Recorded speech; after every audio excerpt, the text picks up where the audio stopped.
For now, let's bring in Colorado Republican Congressman and member of the House Budget Committee, Greg Lopez. Great to have you back here. Congressman, let's break down some of the numbers here on President-elect's victory. Exit polling, according to Reuters and Edison Research, shows that Trump finished with 46% of the Hispanic vote, way up from the 32% that he earned against President Biden in 2020 in that election. Talk to me about why exactly this happened. What do you think the biggest change was here? Tell you, first of all, the Democrat Party has been losing the Hispanic vote for the last couple of years. They have just not realized it because, I'm so proud of the Hispanic community coming out and voting for our conservative values of faith, family, and freedom, those values that America was built on. And I think what really struck home with the Hispanic community is that, for too long, the Democratic Party has been spitting on our values. How we look at family, how we look at hard work, how we look at individual responsibility. And so what you saw was, the Hispanic community, and I talk to them, I talk to them every day, both Republicans and Democrats. And they tell me, look, we're sick and tired of not being paid attention to. We're going to come forward. We're not going to vote Democrat because we don't believe in that ideology anymore. They're not looking for us. They're looking for themselves. It's time to put people in front of politics. And that's what they are saying. And that's what I've been saying. We must always elect people that put people over politics. And the Democrat Party for the last 4 years has put politics over people. You can see it at the border. You can see it with energy. You can see it with everything that they're doing. They're playing political football, and they're ignoring the people. And the Hispanic community has said, you know what, we're going to save America. We're going to step forward, and we're going to have our voices heard. Yeah. And we will have a seat at the table from now on. And I think this is why I'm calling on President Trump to make sure that he appoints a Hispanic man and a Hispanic woman onto his cabinet, because we need a seat at the table with this realignment of the Hispanic vote voting for Republicans. Yeah, that's exactly right. I mean, do you think that the Democrats, they took for granted the Hispanic vote? Do you think that they were just leaning on that, thinking that they would just vote Democrat? Of course they did. They really don't even treat us like we're really educated. They don't talk about us much, but they treat us like we're second-class citizens. There used to be a term called wetback. I don't know if people hear that anymore, but, when I was growing up, people would say, oh, you're a wetback.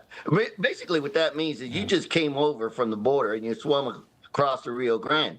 And that's the way they treat us. That's the way the Democrat Party has been treating us for the last decade, and they've always taken us for granted. And now the Hispanic community, we're growing in power, we're growing in influence, we're growing in the economic sectors. Right. Hispanic community has more small businesses in growth than any other ethnic group, and the females of the Hispanic community are really stepping forward. So, this is a new day for America. Yeah. And the Hispanic community is going to step forward. We just did in huge numbers, and we support President Trump. And the Democrats, they have a lot of time here to dissect this loss, but I want to get Sarah Haynes of The View. She tried to put this in perspective for her co-host as to why the Democrats lost. Didn't really go over that well, but I want to get your reaction on the other side. I don't blame Joe Biden. I don't blame Kamala Harris.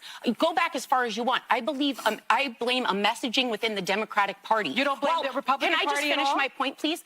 I obviously have a problem. Anyone has a problem with Donald Trump. The bigger question should be, yes, Sonny, why did they vote for him? Yeah. They also denied the border was a crisis and kept saying, no, it's fine. This is not a...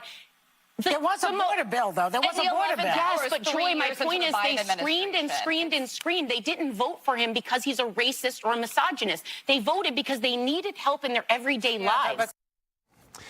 So, I mean, she put it in perspective.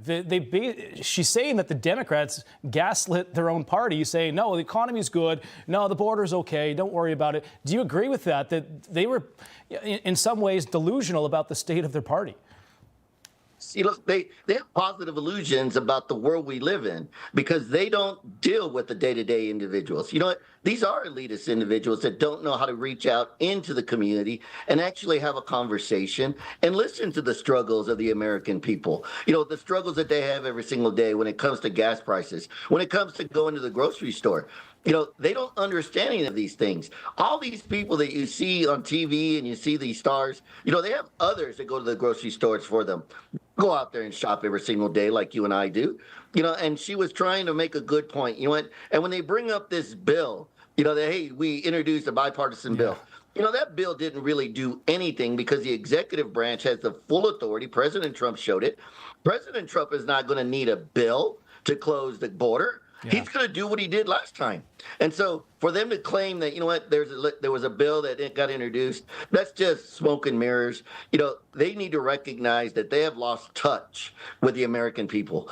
They have lost touch with the Hispanic community, the Black community, everyone. And everybody's now realized, when they open their mouth, we need to make sure that we fully understand what they're trying to tell us. And most importantly, are they putting politics in front of people instead of putting people in front of politics? And I think we clearly heard that the Democrat Party now has, for the last several years, put politics over people, and this is why they lost. And just to that point, because I want to get your thoughts on this, because this might be exactly what you're talking about. There's a damning new report out that indicates that a FEMA official was fired for instructing aid workers not to assist homes that had Trump lawn signs there. Is that the state of this country right now? Is where if you support Trump, you're not going to get help from FEMA?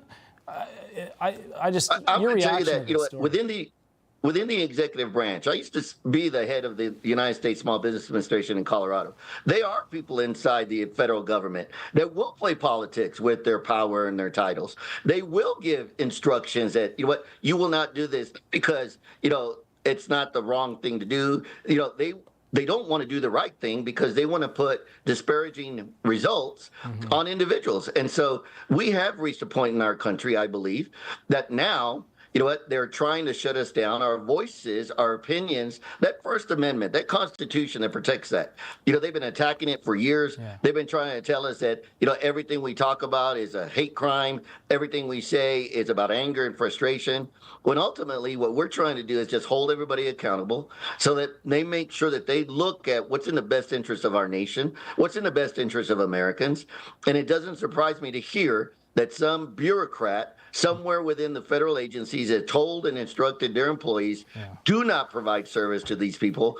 Make them stand at the back of the line. They've been doing that right now with the open border. All these illegal immigrants that are coming in, they're pushing them to the front of the line, and they're making Americans stand in the back of the line. And that's just wrong. And this is where I talk about putting people over politics. That's what the Hispanic community wants. That's what we voted for. And that's what President Trump is going to do. Great point there. Congressman Greg Lopez, we have to leave it there. Thank you so much. Appreciate you coming on from the great state of Colorado.